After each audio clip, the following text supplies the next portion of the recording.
Welcome to This Explainer. Today, we're popping the hood on the world's most critical financial mechanism, the United States national debt. You know, we hear about it in the news literally all the time, with the total now soaring past $34 trillion. But hey, if you follow the markets, the real fascination isn't just that massive headline number. It's the mechanical reality of how this system actually operates. And, maybe more importantly, who's really holding all the cards. So we're going to build a super clear, structured picture of this massive global ledger. Now, to really understand this engine, we've got to grasp the sheer, unrelenting scale of the capital flows we're talking about here. The U.S. government is borrowing money every single day. And we are definitely not talking about a few million bucks. The Treasury is absorbing billions of dollars daily. To put that into perspective for you, the U.S. debt grows by roughly $2 million every single minute.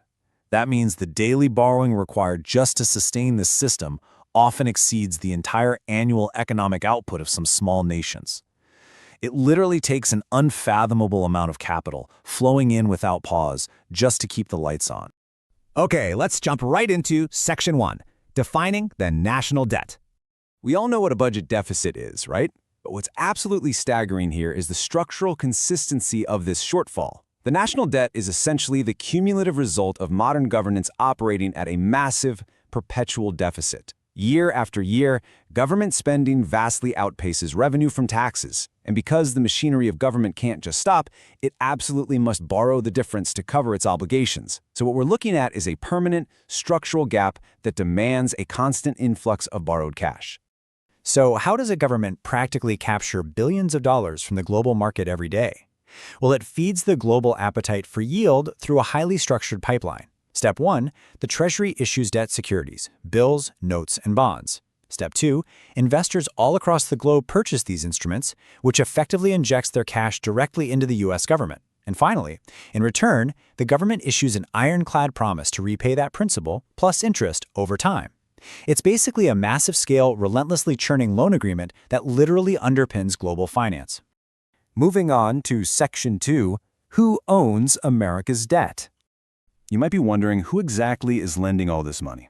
Well, the first major player in this global ledger isn't half a world away. It's actually right here at home. A massive share of the national debt, we're talking roughly 70% of it, is owned domestically. So the individuals and institutions extending the lion's share of credit to the U.S. government are located firmly inside the United States itself.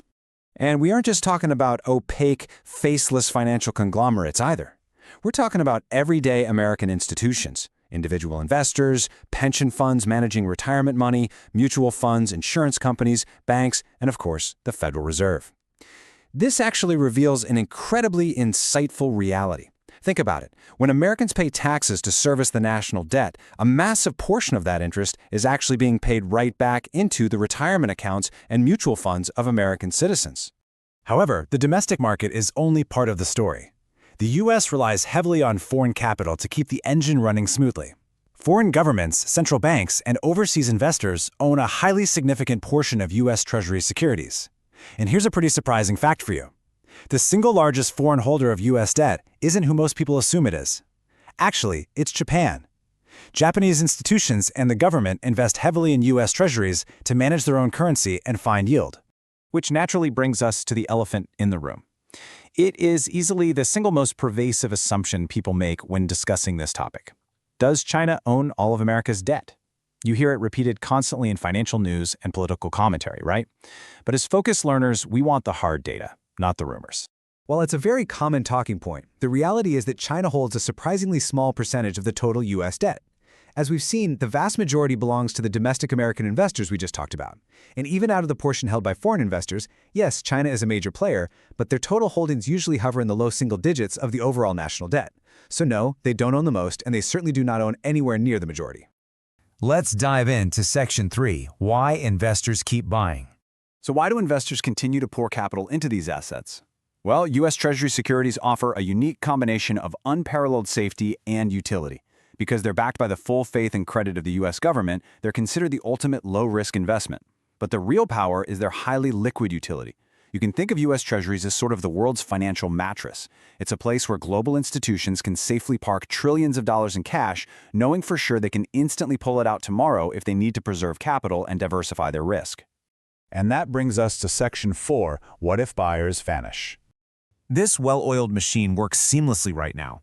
But what if the demand for the world's safest asset were to suddenly vanish? The domino effect would be absolutely devastating. Without buyers, the U.S. government would be forced to offer drastically higher interest rates just to incentivize lending. And this wouldn't just make financing public spending incredibly expensive, it would directly hit everyday people and businesses. Mortgage rates would skyrocket overnight. Corporate borrowing would freeze up. That resulting spike in capital costs would choke off investment and severely damage the broader global economy.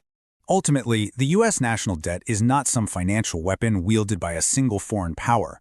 It's a decentralized, deeply interconnected global ledger. It's spread across millions of investors, financial institutions, retirement funds, and central banks all around the world. Understanding this really wide distribution reveals exactly why U.S. Treasury securities play such an irreplaceable role in the global financial system. The entire world's economic stability is intrinsically tied to it. As we wrap up, I want to leave you with a final provocative thought to chew on. We've seen how foundational these securities are to investors and governments worldwide. But given its immense foundational role, what would actually happen to the global financial system if the world's safest asset suddenly became a risk? It's the kind of question that literally keeps economists awake at night, and I hope it sparks your curiosity to dive even deeper into the data. Thank you so much for joining me for this explainer. I hope you found these insights as fascinating as I do. Keep exploring, and I'll catch you next time.